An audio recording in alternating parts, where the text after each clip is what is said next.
Senate Bill 99 creates a 1/2 credit requirement for financial literacy curriculum for all high school students in Alaska. The half credit, and this was something that was discussed with superintendents and school districts all across the state.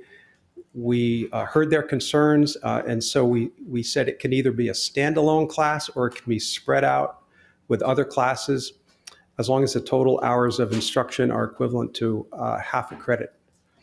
So why do we need this? Well, a growing number of states are doing this. In fact, there are 22 states that are doing it. But Alaska needs this probably more than any other state. And here's some statistics I'd like you to consider.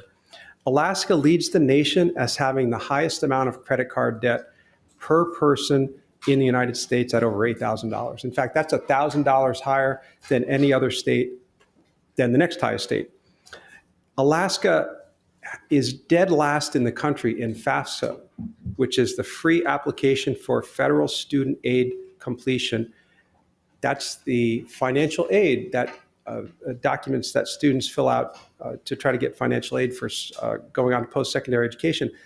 Alaska completion rate is 26%. Tennessee, just by comparison, has a completion rate of 72%. And we know that FAFSA completion is key to any post-secondary college or vocational school opportunities.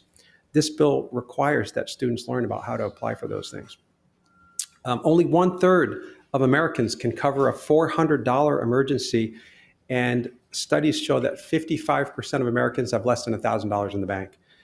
When it comes to retirement, the median retirement savings in the United States is $60,000, which is nowhere near enough for a person to retire on. We have a financial crisis in this country.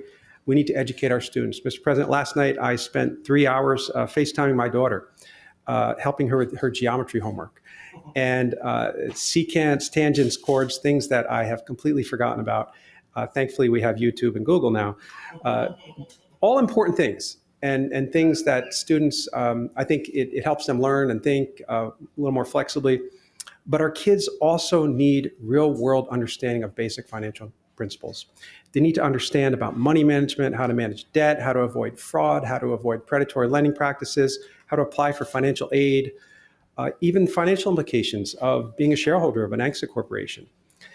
And so this bill, we've received dozens and dozens of letters of support from parents, from teachers, from school boards, letters of support from very diverse groups such as North Rim Bank, NSTAR, the Anchorage School District, the Alaska Policy Forum, NANA Management Services, Alaska Credit Union League, and many other people. And if I could, Mr. President, just read a very brief portion of a letter that was sent to the Senate Education Committee. Without objections. Thank you. And this is from NSTAR. And you might wonder, well, why would NSTAR be interested in this bill? And it's a letter of support from the president.